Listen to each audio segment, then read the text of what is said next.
What's up, Accelerated Algebra Q Stirp here. So I'm going to take care of all of the last things so we can spend this day in class for the last week of the semester talking about this. So this will be a little bit longer video. Please feel to pause it if you need to and go and do that later. Okay, so a few words.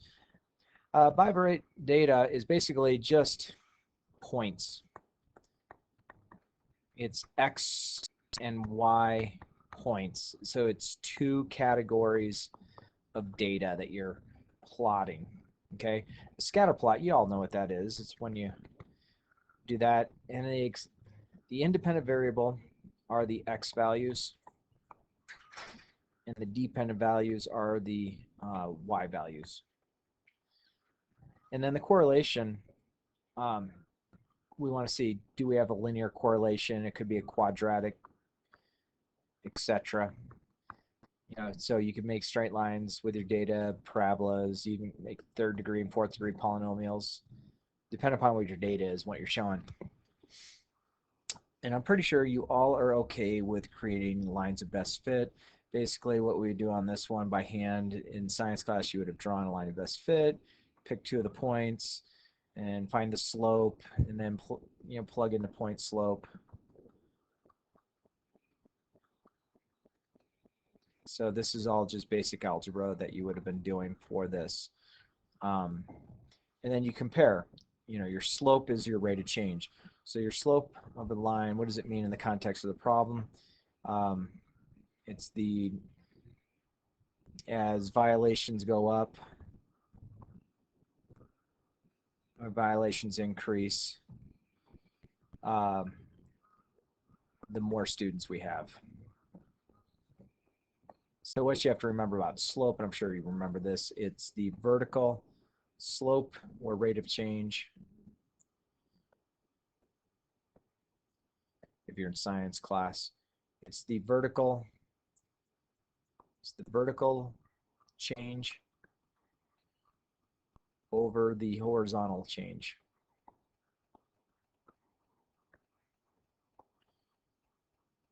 In science, you might see it as the change in y over the change in x. Okay, and basically that all is related to our slope equation, which we had written over here. What does y-intercept mean in the context of this problem? It would basically mean we would have 0.5 violations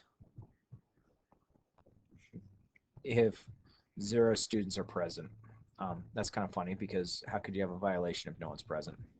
But it is what it is.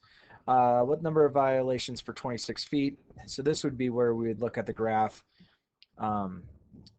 Once we found our line of best fit, and I'm not too worried about this because this is old stuff, you would plug 26 in for x. And once we had solved the equation, you do it. And then the over and under predict basically would mean, did it fit into our category? So I don't even know if we have a 26 on the line.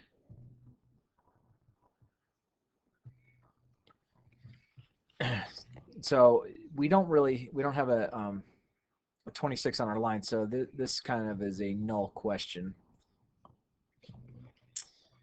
All right, so using linear regression on the TI-83. So we've talked about this before. We could also use Desmos for this, which would have been great. Now, and I know I'd shown you that this had to do with the braking distance. Some of you, or most of you, showed up for.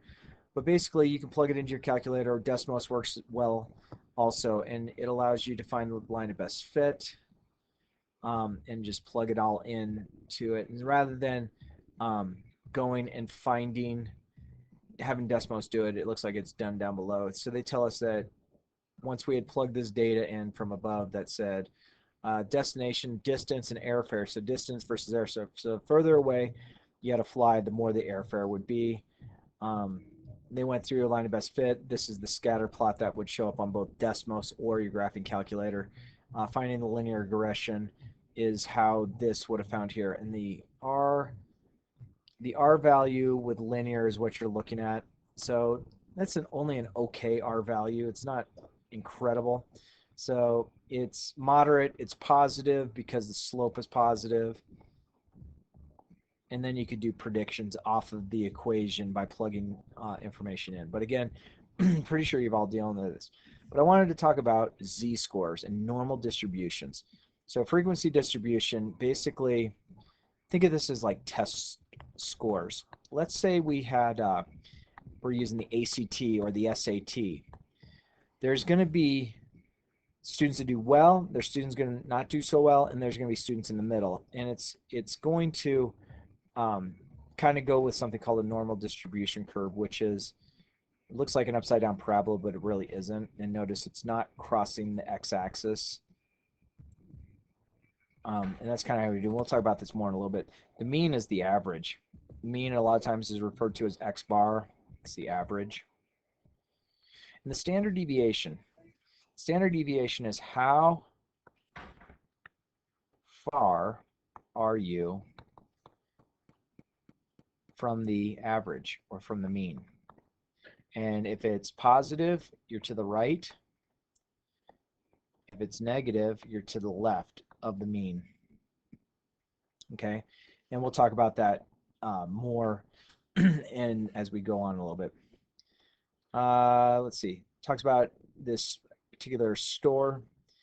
Says Jason is in one algebra 2 course with an 82% chapter test, while Madison is another section. They got 79. Which student did better? Compare their scores.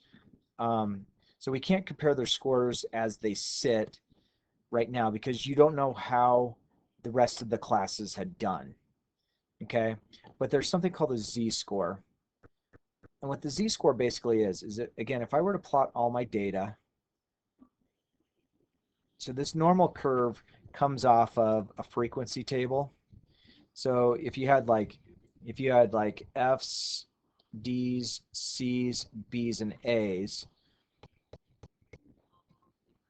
you would probably get some sort of distribution like this, meaning you don't have as many A's as you have B's. C's have the most of the data. So it all deals with this. And so what's happening here is the very center of this normal curve is the average. And then the z-score is how far am I to the right? If z is positive. If z is negative, it's how far to the left. So a z-score is like a small iteration of a standard deviation. Okay, and again, we'll talk more about that in a little bit. Okay, so z-score tells us how many standard deviations above or below the mean we are. Okay, so let's go back to our problem. And we have Jason with a 78. So he had a 78, and his class average was 76.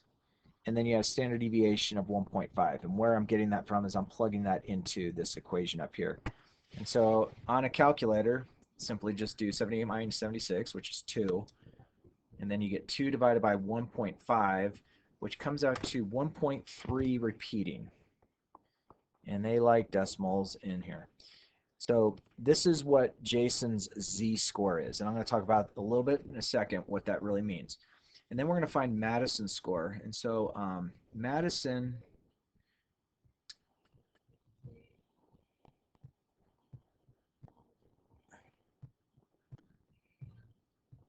you know what? I kind of goofed up. I read too much. Jason had an average score of 78 and standard deviation of 4, while Madison had a 76 with standard deviation of 1.5.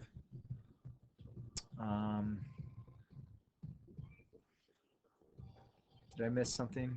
There must have been a class average.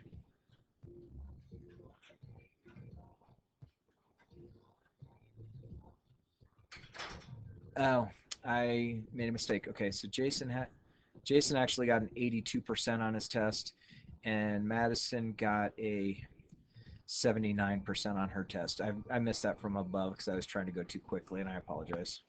So it's going to be the same equation we use. I just had the wrong information I plugged in. Okay, so the z-score for Jason is 82, and his class average was 78, and that's over a standard deviation of 4. And then Madison had a z-score of 79.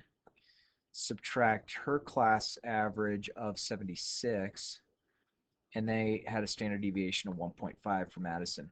So what we're doing is we want to find the value that is the larger positive number, and that would tell you who did better. So 82 subtract 78 is just going to be 4, and 4 divided by 4 is 1.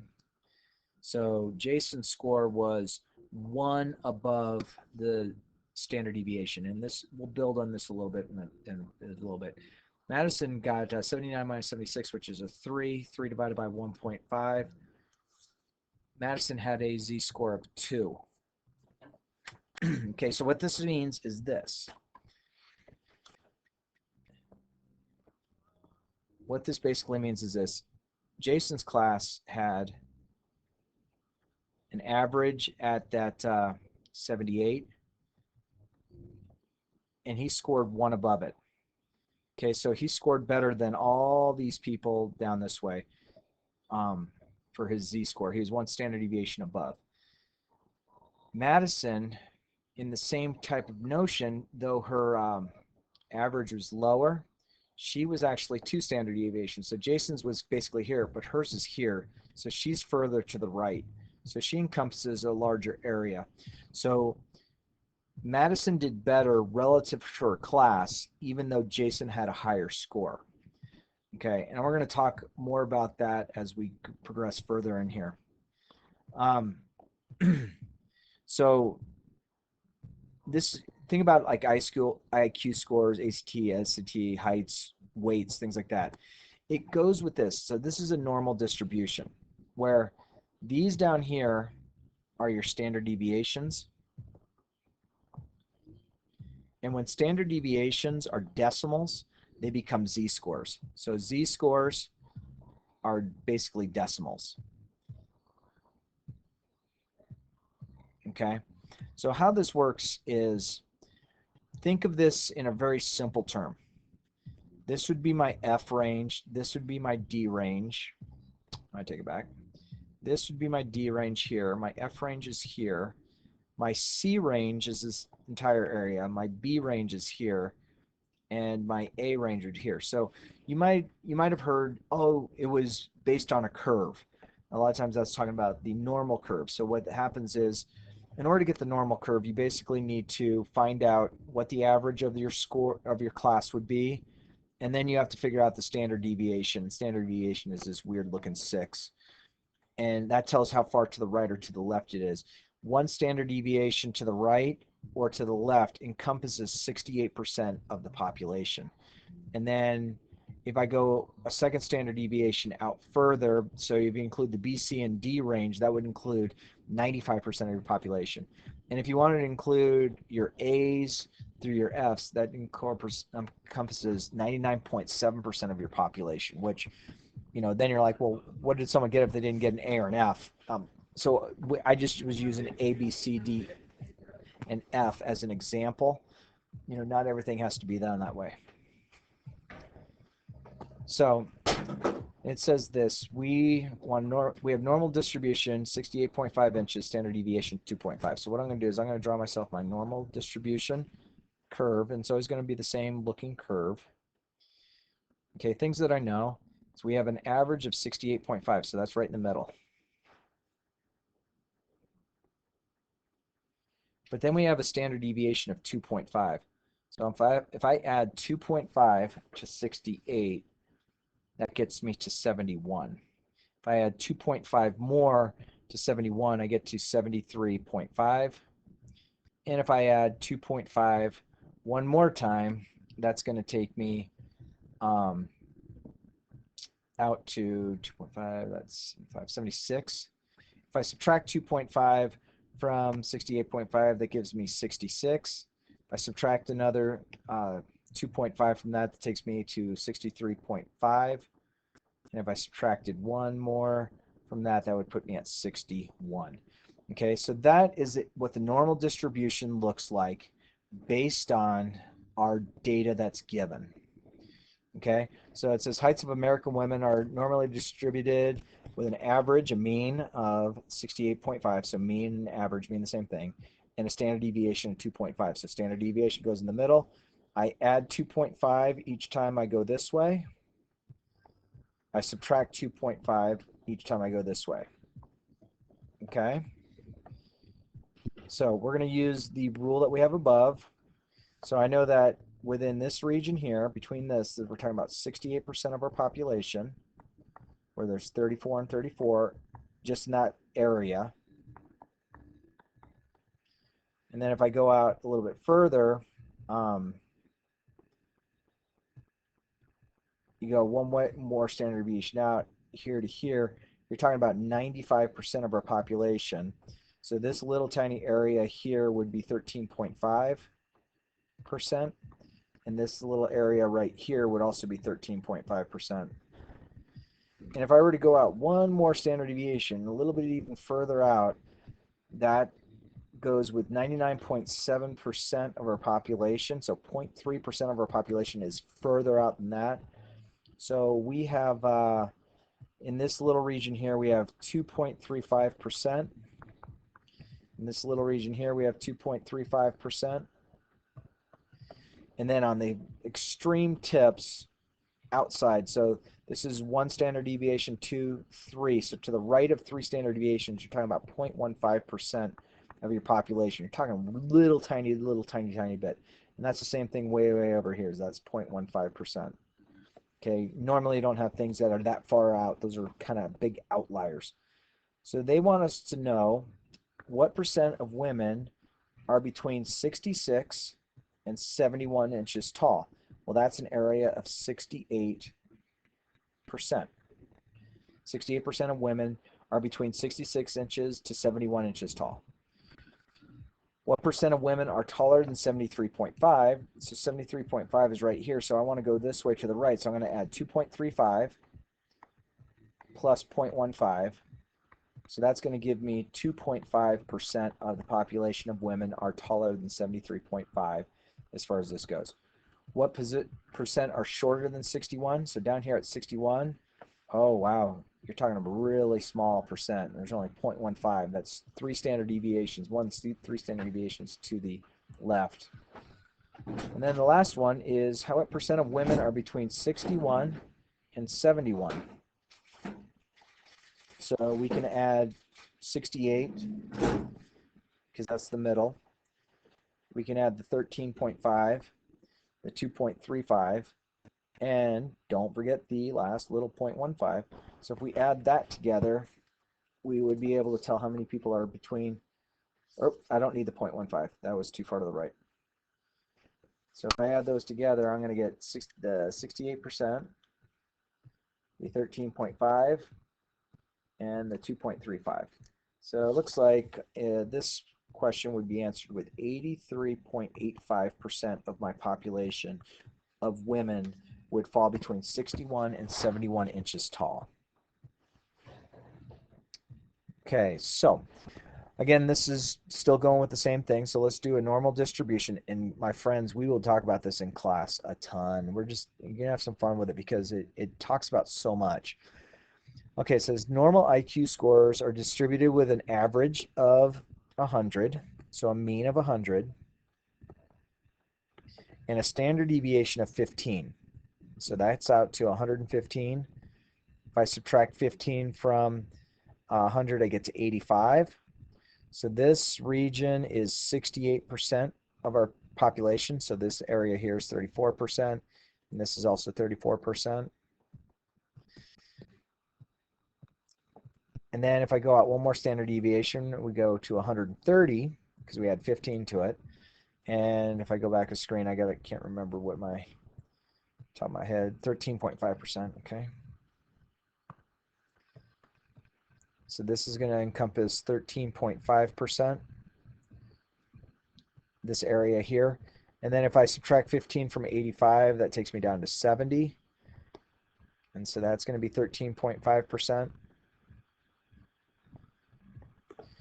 And then if I go out even further, if I add one more standard deviation, so that takes us to 145. If I go out this way, that takes us 70 minus 15 is 55.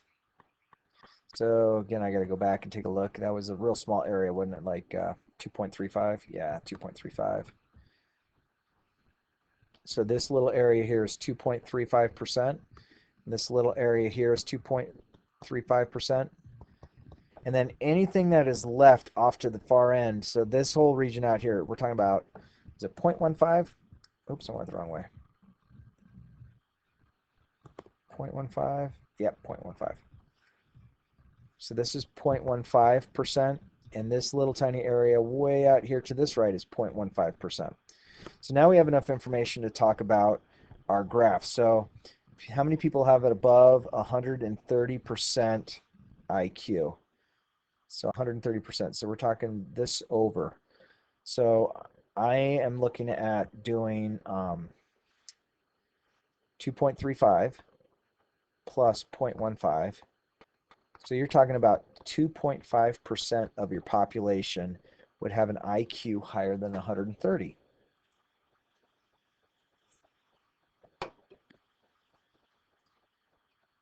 The next one talks about what percent of people go between 85 and 115. So 85 and 115, we're talking about that region. So you add the 34 and the 34 together. 34 and 34 is 68%. 68% of the people in the world, if this is all true data, would have an IQ between 85 and 115. Okay, so more than half. And then what percent of people have an IQ below 80? Below 80. Well, do I have an 80 up there? I don't, do I? So I need to do a z-score. So the z-score is our actual average, or excuse me, our actual 80 minus the 100 over the standard deviation of 15. So that's going to give me negative 20 over 15, which as a decimal is going to be kind of negative. It's oops.